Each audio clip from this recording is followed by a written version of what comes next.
Why I left Qatar Airways.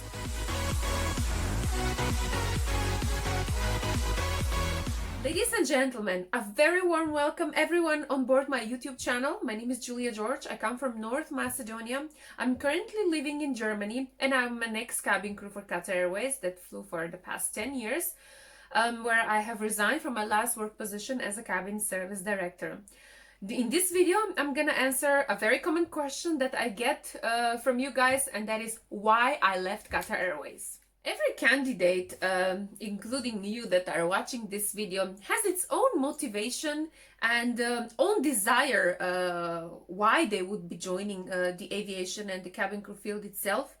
Everyone has their different story that they're telling and will be retelling later on board the aircraft with their colleagues.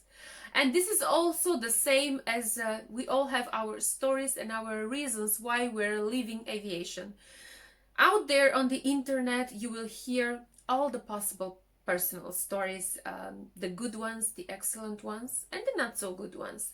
And I always love to say that YouTube and all these social medias are a great platform for us to explore, to learn, to meet new people, to basically find that tool that perhaps is going to be our motivation, that perhaps is going to be our learning tool, because I sometimes, as I said, I love to read and hear negative experience and negative stories, not because I would like to feel good when I hear negative stories, but when I hear negative stories, I actually learn from them.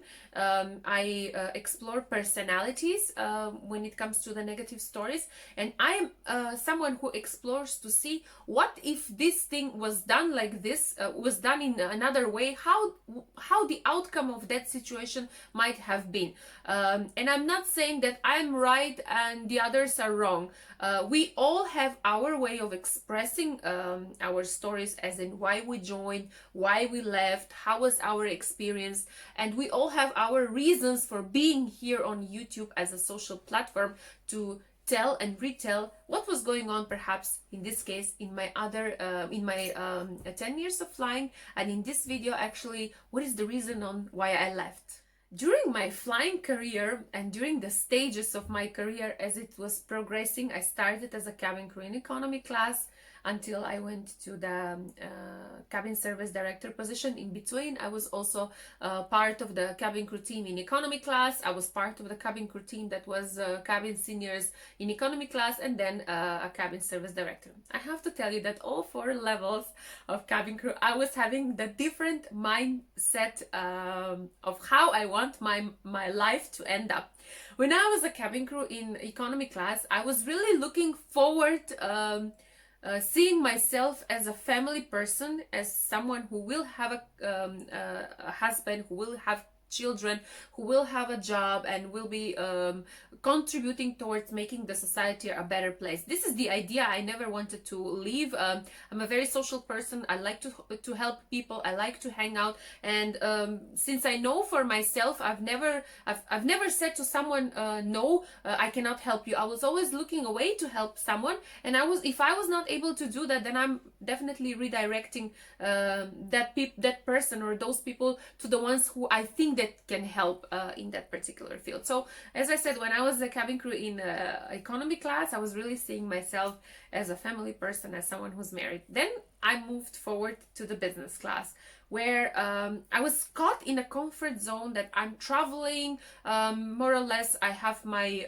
friends over there, and perhaps family life is not something that I'm really looking forward, as in I'm really happy where I am, and I'm gonna wait and see whether I will be going for the next step, or so-called being a family woman. Then comes the time when I'm a cabin senior and I'm progressing in my career. I'm wearing gray uniform. I absolutely love it, and then I just think that married life is not for me. I'm gonna be cabin crew until I feel like I can stand up from my jump seat and answer all the call bells in the aircraft. That is a joke I would like to make. But yeah, at that point of time when I was a cabin senior in economy, I really abandoned the idea of being a family woman.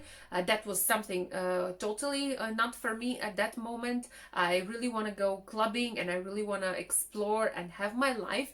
And I just think that since I wasn't able to find a partner until that time that I can see myself in with this, I would say that when I was cabin senior, I totally hated of thinking that I'm gonna be a married woman. Now here comes the time when I'm about to become a cabin service director, and I met my husband. And there is another funny story over here, because when I met my husband and when we pop up some ideas of how our life should look, of how life in general should look like, how can we see ourselves in future, I told him from the beginning, I don't want to get married. Please don't consider me for marriage, because I'm just a person who doesn't believe in marriage. These were my words and the way I said things from the beginning. We started dating, and we started actually traveling a lot together. I was coming to Germany to visit him. I could feel that he's trying to present to me Germany as a country where we can make a life together, we can be together. But at the same time, I was being so resistant to that he didn't say any word about our life being in Germany. But I could feel it, right? When someone is trying to present you, the good thing about Germany is this, the good thing about Germany is that. But I was just being very resilient towards that question, and I was not showing any interest about me moving in here where I am today. So when he saw that, I saw that he kind of backed off, but he was looking for a way for us to be together. So he was very frequently visiting me in Doha, in Qatar. And in one scenario, I could actually see that he is if I don't give up on the idea to join and to be with him here, he would come and find a job in Doha, Qatar, so we could be together. And here comes the best part of my resilience towards that question, I must say, is when you're dating someone, what happens when you date someone? You obviously fall in love with that person. So I wouldn't say after so long, because me and my husband, we dated like a year and 6 months, and but he sneaked in very well, and I fall in love with him, and most probably he's watching that now. He feels good about it, but I tell my husband every day that I love him. So we fall in love, and we created a really strong relationship and a really strong bond between each other, that at one point of time he asked me to marry him, and I said yes.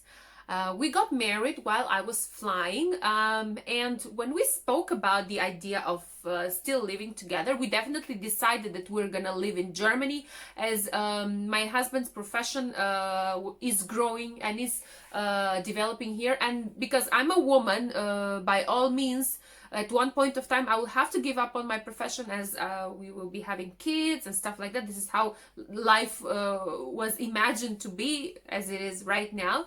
So we decided, and we talked that after our marriage I will fly for some time, the time that I want, and I'm gonna move in Germany here, and we're gonna continue with our life. And a few months after our marriage, he started being very insisting on the question of me coming and moving in here. At one point of time, I was really like not willing to give up on my career, because, ladies and gentlemen, beautiful people watching this video, you have no idea how much I loved flying.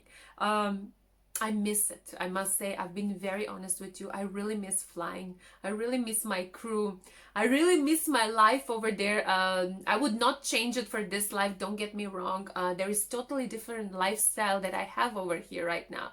I have my daughter, I have my husband, I have my dog, I have my family, our family around us, our parents. It's really amazing. This is totally a different chapter, but I'm someone that was actually even till today, when I'll be thinking for the moments I was getting ready to go for a flight, I'm getting goosebumps. I love the entire experience with even the negative experience that I have had, because remember, we do not, in every profession, we do have positive sides and we have negative sides. I don't complain about the negative sides because I dealt with the negative sides. There's been time when I have not been sleeping properly. There's been time when I have been really feeling like I have enough. I've been burned out. I've spoke about it in the video which I'm explaining the pros and cons and how I was dealing with the pros and cons, because if for a moment I was not able to deal with the cons and with the things I didn't like, I would have left. And I wouldn't be in this mood as I am today if I'm not able to deal with the negative sides. Till now, and even now, living in Germany, please don't think that my life is here super amazing. It's nice. I love it. There are struggles also over here. One of the struggles that I will tell you living in Germany is that I absolutely hate that people are over here so cold. Wherever you go, they will maybe smile to you, but you can feel that the smile is fake. They're not helpful. You are outside on the street and you're like, I don't know, your bag will fall on the floor whatsoever. You will barely find someone who's gonna help you without you asking for help. And if someone comes and helps you without being asked for help, and that person is a foreigner just like you know what I mean? But this is something that I also try to take it in a good way. Like I try to understand, I try to understand the culture I am right now, so I wouldn't complain. The things that I've told you now, it's not that I'm complaining, it's the way that they are here. I've accepted those things and I'm moving forward with those things. It's not a big deal. From the other hand, the social security that we have living here in Germany is absolutely brilliant. There are lots of pros and cons, which sometimes in another video I might say it. So yeah, to go back on the excuse me, to go back on the subject of why I left Qatar Airways, the reason why I left Qatar Airways was my husband and he's insisting of me moving here in Germany and starting a life together. That one time was very serious. He said, no, you must leave, or I don't want to think of the other possible ways. Leaving Qatar Airways and becoming an ex-employee, from this point of view, is something that I do not regret. I absolutely value every second and every moment of not being not working for Qatar Airways. Please don't get me wrong. I'm a person that I was never in love with the company. I'm a person that has been in love with my job. I think that's why my dedication towards the job description of a cabin crew is very much visible to today's work as a YouTuber and as someone who's sharing my experience and my knowledge, mainly my knowledge, together with my experience over here with you, is because I have so much to say. I do not want my knowledge to get just disappeared. It won't disappear. Obviously, I will transfer my knowledge to my daughter. I will transfer my knowledge to my friends who would like to join aviation, just like I did 10 years ago, 11 years ago, actually. So having all these things said, thank you for watching this video and getting to know why I left Qatar Airways. I'm definitely still signing in the field of aviation, and I think that until my heart beats, I'm gonna be always connected with the field called aviation. Until the next video that is coming very soon, please don't forget to click subscribe on my YouTube channel over here, and I'm gonna be seeing you very soon. Stay blessed, bye bye, and have a nice day.